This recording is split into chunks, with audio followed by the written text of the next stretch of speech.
ఇప్పుడు ఆయనకి చిల్లర రాజకీయాలు అలవాటు మొదటి నుంచి కూడా. ఒక చిల్లర మనిషిగా మారిపోయింది. దిగజారు రాజకీయాలు చేస్తుండే ఆర్ఎస్ ప్రవీణ్ కుమార్. ఈ రాష్ట్రంలో ఆయన పోలీస్ అధికారి అయ్యుండి, ఐపీఎస్ అధికారి అయ్యుండి, భద్రత ఎప్పుడు కుదిస్తారు, ముప్పున్న వాళ్లకు ఏ విధంగా సమీక్ష చేస్తారన్నట్టు కనీసం అవగాహన నుండి కూడా అవగాహన లేనట్టు కాంగ్రెస్ ప్రభుత్వం కావాలనే భద్రత తగ్గించిందని చెప్పి ప్రజల్లో సానుభూతి పొందడం కోసం రాజకీయాలు చేస్తానని చెప్పి స్పష్టంగా అర్థమవుతుంది.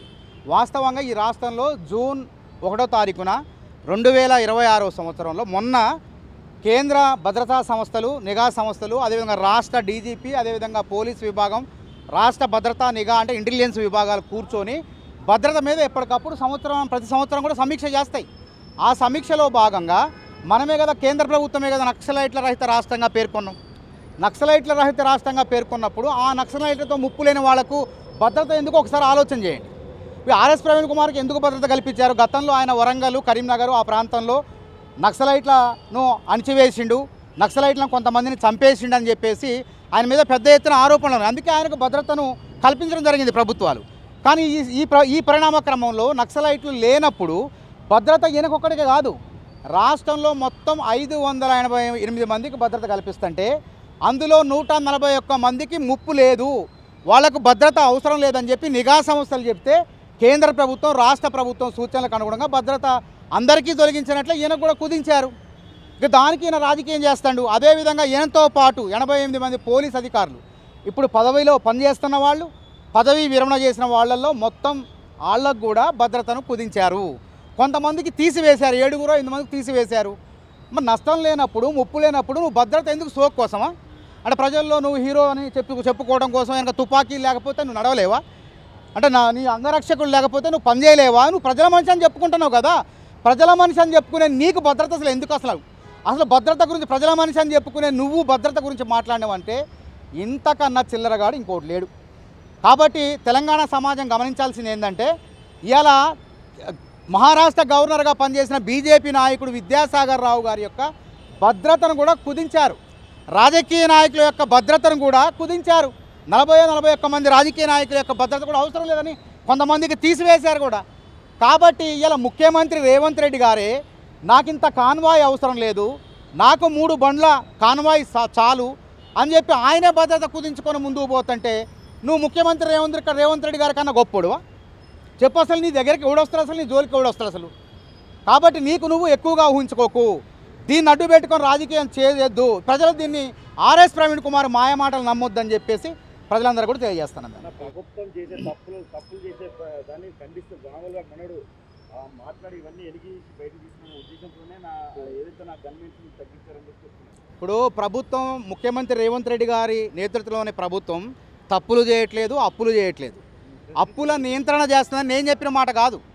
కేంద్ర ప్రభుత్వం ఇటీవల వారం రోజుల క్రితం, అదేవిధంగా ప్రపంచ బ్యాంకు సహకారంతో ఈ దేశంలో ఉన్న రాష్ట్రాల్లో తెలంగాణ రాష్ట్రం ముఖ్యమంత్రి రేవంత్ రెడ్డి నేతృత్వంలో అప్పుల నియంత్రణ చేస్తుంది. గత ప్రభుత్వం అప్పులు తీసుకొచ్చింది, వడ్డీలకు 11.2% వడ్డీలు తీసుకొస్తే ఆ వడ్డీలు తగ్గించి, అప్పులు తగ్గించి ఒక పొదుపుగా, ఒక పారదర్శకంగా పరిపాలిస్తుంది.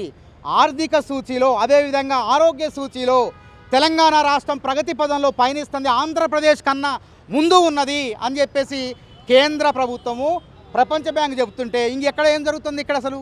అంటే వీళ్ళకి కనీసం ఏంటంటే రాజకీయ లబ్ధి కోసం ఈ విధంగా మాట్లాడుతున్నారు.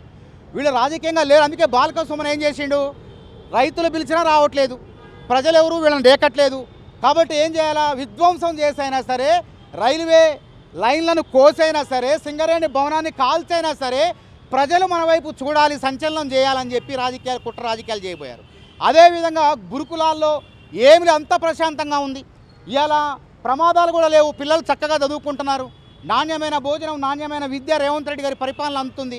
ఇట్లాంటి తరుణంలో సున్నితమైన గురుకులాల్లో ఆర్ఎస్ ప్రవీణ్ కుమార్తో కుట్రలు చేయించాలని చెప్పి బీఆర్ఎస్ పార్టీ భావిస్తుంది. ఎందుకంటే ఎక్కడ అలిమి కావట్లే, వాళ్ళకి రైతులు రావటం లేదు. కాబట్టి సున్నితమైన దళిత బిడ్డలు చదివే గురుకులాల్లో అలజడి సృష్టిస్తే రాజకీయంగా లబ్ధి పొందాలని చెప్పి ఒక పావుగా ఆర్ఎస్ ప్రవీణ్ కుమార్ని వాడుకుంటుంది. కాబట్టి మేమేమంటున్నామంటే, మేము పారదర్శకంగా ఉన్నాం. గురుకులాల్లో ఏమంటున్నారు వీళ్ళు? గురుకులాల టెండర్లో అవినీతి జరిగిందని అంటున్నారు. 640 కోట్ల అంటే 640.87 కోట్ల టెండర్లకు పిలిస్తే పారదర్శకంగా, అది కూడా ఆన్లైన్లో గుట్టు చప్పుడు కాకుండా ఆన్లైన్లో అందరూ పాల్గొనే విధంగా జాతీయ స్థాయిలో టెండర్ పిలిచినాం. ఇది న్యాయబద్ధమైంది. ప్రపంచంలో ఎక్కడికి పోయినా దీన్ని కోర్టులైనా అంగీకరిస్తాయి. అట్లా న్యాయబద్ధంగా పిలిస్తే సోయి లేకుండా, స్పృహ లేకుండా 640 టన్నులకు 2000 కోట్ల అవినీతి ఎట్ట జరుగుతుంది? ఒక ఆయనేమో మాజీ మంత్రి కొప్పులీసరేమో మతి భ్రమించి ఇందులో 2000 కోట్ల అవినీతి జరిగిందంటాడు. ఇక ఆర్ఎస్ ప్రవీణ్ కుమార్ అయితే ఇంకా ఒక అడుగు ముందుకేసి ఆయన 2000 అంట కాబట్టి నేను 3000 కోట్ల అవినీతి జరుగుతుందని చెప్పి ఈయన అన్నాడు. ఇంకోటి వచ్చి బీఆర్ఎస్ నాయకుడు తల లేదు తోక లేదు వాడికి ఏం తెలియదు, వాడు వచ్చేసి లేదు 200 కోట్ల అవినీతి జరిగి. మరి ఎవరిది నమ్మాలి మనం? అంటే పొంతం లేనటువంటి విమర్శలు ఇవన్నీ కూడా, అంటే పొంతం లేని ఆరోపణలు చేస్తా అంటే వీళ్ళు రాజకీయంగా ఆరోపణలు చేయడం కూడా బీఆర్ఎస్ నాయకులకు చేతకావట్లేదు. ఎందుకంటే ఇటీవల కాలంలో అసలు మూసీ పునరుజ్జీవనమే ప్రారంభం కాలే, ఇప్పుడు ఇటీవల కాలంలో ప్రారంభం కాబోతుంది. ఎప్పుడో రేవంత్ రెడ్డి గారు ఆలోచన బయటపెడితే ఇంకేముంది 1,00,000 కోట్ల అవినీతి జరిగిందని. అసలు ప్రారంభమే కాలే పనులు, ఇప్పటికి కూడా ప్రారంభం కాలే. ప్రారంభం కాకముందే 1,00,000 కోట్ల అవినీతి జరిగిందని ఆరోపణలు చేశారంటే ఎంత చేతగాని వెధవలో అర్థం చేసుకోవాలి బీఆర్ఎస్ నాయకులు. మనం గురుకులంలో విద్యార్థులు వేసుకునే బట్టలు కానీ లేదా వాడు ఆడుకునే సబ్బులు కానీ వీటన్నిటిలో కూడా అవినీతి జరిగిందని ఇప్పుడు నేను అదే అంటున్నా. ఇప్పుడు పారదర్శక ఆయన ఒక సవాల్ చేసిండు. మంత్రి అడ్లూరు లక్ష్మణ్ కుమార్ గారిని జూలై 2వ తారీఖు ఉదయం 11 గంటలకు సోమాజిగూడ ప్రెస్ క్లబ్కు రమ్మంటాడు. నేనేమంటున్నామంటే అడ్లూరు లక్ష్మణ్ కుమార్ ఎందుకు? నీ స్థాయి ఆయన మంత్రి స్థాయి కాదు కదా, నువ్వు గతంలో ఎప్పుడు మంత్రిగా పనిచేయలే కదా, మాజీ మంత్రి కూడా కాదు కదా. మానవతరాయి 2 సార్లు ప్రధాన కార్యదర్శిగా జాతీయ పార్టీలో పనిచేసిండు. అధికార ప్రతినిధిగా దాదాపు 14-15 ఏళ్ళకు కొనసాగుతుండు. మాలాంటి అధికార ప్రతినిధులు మేమంతా ఉన్నాం. ఇందాక విలేకరుల సమావేశం పెట్టిన సతీష్ మాదిగ, లింగం యాదవ్, రవిచంద్ర మాదిగ, ప్రతాప్ రెడ్డి మేమంతా ఉన్నాం. ఇంకా చాలామంది ప్రధాన కార్యదర్శులు ఉన్నారు మా పార్టీలో. మేమంతా కలిసి వస్తాం. మా స్థాయి నీ స్థాయి ఒకటి కాబట్టి నువ్వు లక్ష్మణ్ స్థాయితో పోల్చుకోకు. నువ్వు ప్రెస్ క్లబ్లో అన్నావు, సోమాజిగూడ ప్రెస్ క్లబ్ కాదు. మేము అమరవీరుల స్తూపం, అందరికీ ఆదర్శం, అందరికీ గౌరవించి అందరూ గౌరవించేటువంటి అమరవీరుల స్తూపం దగ్గరికి అదే రోజు వస్తావు, నువ్వు వస్తావు. అదేవిధంగా ఎట్లా రావాలి? నువ్వు రా, గురుకులాల్లో టెండర్లు అవినీతి జరిగిందన్నావా, ఆధారాలతో సహా తీసుకురా. అదేవిధంగా నీ 9 ఏళ్ల గురుకులాల కార్యదర్శి కాలంలో జరిగిన అవినీతి పైన కూడా మేము ఆధారాలతో సహా వస్తాం. అసలు నీ హయాంలో అసలు నీ గురుకుల పదవే 9 ఏళ్ళు ఉంటాం అక్రమం. దేశంలో ఎక్కడ కూడా ఐఏఎస్ కానీ ఐపీఎస్ కానీ 9 ఏళ్ళు ఉన్న దాఖలాలు లేవు. అసలు గురుకులాలను ప్రోత్సహించి అభివృద్ధి చేసినటువంటి ఎస్ఆర్ శంకరన్ లాంటి ఒక మహానుభావుడు ఆయన చనిపోయేటప్పుడు చిల్లకు ఒక చొక్కా పాయింట్ మాత్రమే ఉంది, ఇంకేం లేవు, ఆస్తులు లేవు, ఇంట్లో సామాన్లు కూడా లేవు. ఆయన అట్లాంటి ఆదర్శ పురుషుడు ఆయన గురుకులాల కార్యదర్శిగా 3 సంవత్సరాలు 4 సంవత్సరాలు పనిచేసిండు. మరి అట్లాంటిది నువ్వు ఎందుకు 9 సంవత్సరాలు పనిచేసినావు అంటే గురుకులాల్లో దళిత బిడ్డల పేరు మీద సొమ్మును మొత్తం కూడా కేసీఆర్కు దోచిపెట్టినావు.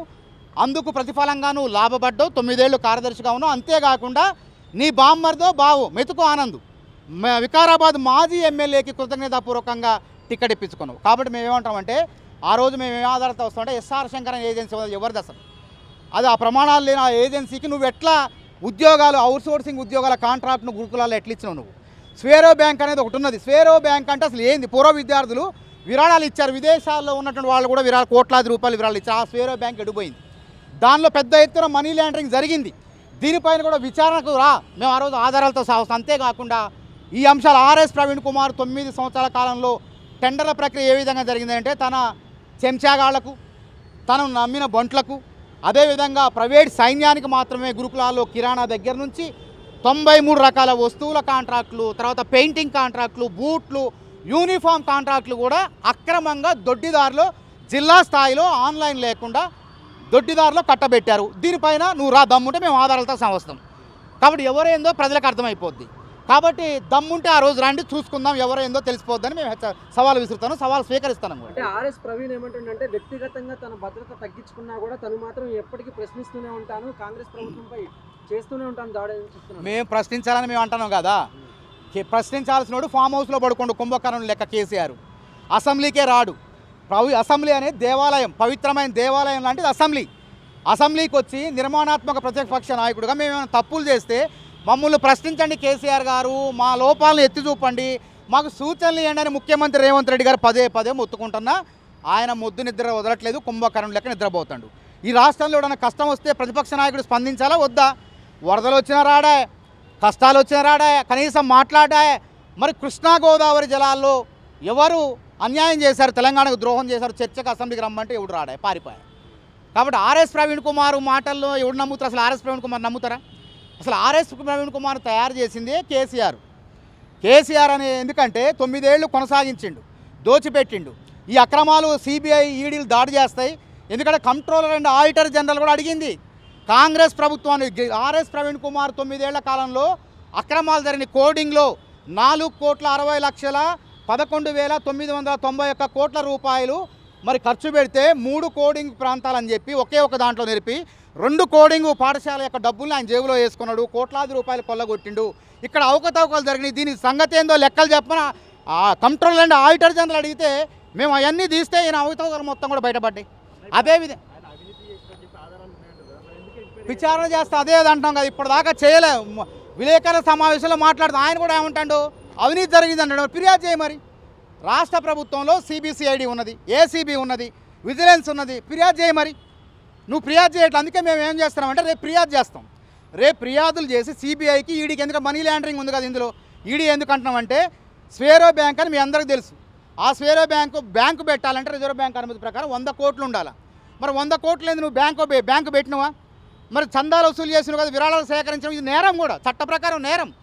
అదేవిధంగా విదేశాలకు పోయి విరాళాలు కూడా సేకరించారు కదా, అది మనీ లాండరింగ్ కింద వస్తుంది. కాబట్టి వీటన్నిటిపైన ఫిర్యాదులు చేస్తాం. మేము నోటి మాటలు కాదు, గతంలో కూడా Sama Rammohan Reddy media committee chairman కూడా విలేకరుల సమావేశం పెట్టి సవాలు విసిరితే తోక ముడిచిండు ఆర్ఎస్ ప్రవీణ్ కుమార్. కాబట్టి ఈరోజు ఉత్తుత్తారోపణ కాదు, మీరు ఆధారాలతో సహా ఫిర్యాదు చేయండి. ఆ రోజు మొన్న అసెంబ్లీలో కూడా గ్రానైట్ మాఫియా పైన హరీష్ రావు ఏవో మాట్లాడితే రేవంత్ రెడ్డి గారు ఏమండు, మీ 10 ఏళ్ల గ్రానైట్ మాఫియా పైన విచారణ జరపడానికి మేము సిద్ధంగా ఉన్నాం, మీరు మా 30 నెలల కాంగ్రెస్ ప్రభుత్వం ఏమైనా అవకతవకలు ఉంటే ఫిర్యాదు చేయమండి. ఎవడన్నా ఫిర్యాదు చేసిండా? సిబిసిఐడికి ఫిర్యాదు చేయండి, లేకపోతే సిబిఐని కూడా పిలుస్తామన్నాడు. కాబట్టి మేమేం చేస్తున్నామంటే ఈ ప్రెస్ మీట్లు పెట్టి ప్రజల్లో కాంగ్రెస్ ప్రభుత్వం చక్కగా మంచిగా పరిపాలిస్తుంటే, అవినీతి లేకుండా పరిపాలిస్తుంటే కాంగ్రెస్ ప్రతిష్టను భంగం కలిగించే విధంగా ఆర్ఎస్ ప్రవీణ్ కుమార్ కావాలని మాట్లాడుతున్నాడు. కాబట్టి ఈ మాటలు కాదు, నీ సవాళ్ళు మేము స్వీకరిస్తున్నాం, మేము వస్తున్నాం ఆధారాలతో. నీ 9 ఏళ్ల కాలంలో జరిగిన అవినీతి అక్రమాలపైన నువ్వు కూడా తీసుకురా. గురుకులాల టెండర్లో 2,640 కోట్లు పారదర్శకంగా, నువ్వు 2,000 కోట్లు అంటున్నావు, ఇంకోటి 3,000 కోట్లు అన్నాడు. అసలు ఎంత జరిగిందో తీసుకురాండి ఆధారాలు. మేమంతా రెడీగా ఉన్నాం, మేమంతా వస్తాం. 11వ తారీఖున 11 గంటలకు జూలై 2వ తారీఖున అమరవీరుల స్తూపం దగ్గర రమ్మంటున్నాం. ఇప్పుడు ప్రవీణ్ కుమార్ వచ్చినా రాకపోయినా మీరు ఇచ్చే మేము బరాబర్ పోతాం. నేను రేపే ఫిర్యాదు చేస్తా అంటాను కదా. ఇప్పుడు మాకు కొన్ని రాష్ట్ర ప్రభుత్వంలో ఆడిట్ కానీ వీళ్ళు అడిగిన ఆర్టీఐ వేసిన వెంటనే రావు కదా. ఎంత ప్రభుత్వంలో ఉన్నప్పటికీ వెంటనే ఇవ్వరు, కొంత సమయం పడుతుంది. ఎందుకంటే ఈ దొంగతనం, ఈ అవినీతి గుట్ట మొత్తం కూడా చాంతాడంత అవినీతి వెలికి తీయాలంటే కొంత సమయం పడుతుంది. అయినప్పటికీ మా దగ్గర ఉన్న ఆధారాలతో గతంలో కూడా నేను లోకాయుక్తలో ఫిర్యాదు చేసిన, ఎప్పుడు 2017వ సంవత్సరంలో ఆర్థిక శాఖ ఆమోదం లేకుండా 1000 ఉద్యోగాలను అమ్ముకున్నాడు, దొడ్డిదారులు అమ్ముకున్నాడు, అక్రమంగా గట్టిపెట్టిండు. ఆర్థిక శాఖ ఆమోదం లేకుండా ఎట్లా ఇస్తాడు ఉద్యోగాలు? అసిస్టెంట్ కేర్ టేకర్ ఉద్యోగాలు చెప్పండి, కొన్ని ప్రిన్సిపాల్ బదిలీలు, తర్వాత దొడ్డిదారులు కొంతమందికి ఉద్యోగాలు ఇచ్చిండు. ఇవన్నీ కూడా ఆధారాలతో సహా వస్తాం, మా దగ్గర రెడీగా ఉన్నాయి. ఆ ఆధారాలతో రేపు ఫిర్యాదు చేస్తాం. కొన్ని వచ్చే ఆధారాలతో ఆ రోజు అడిగి తీసుకొస్తాం.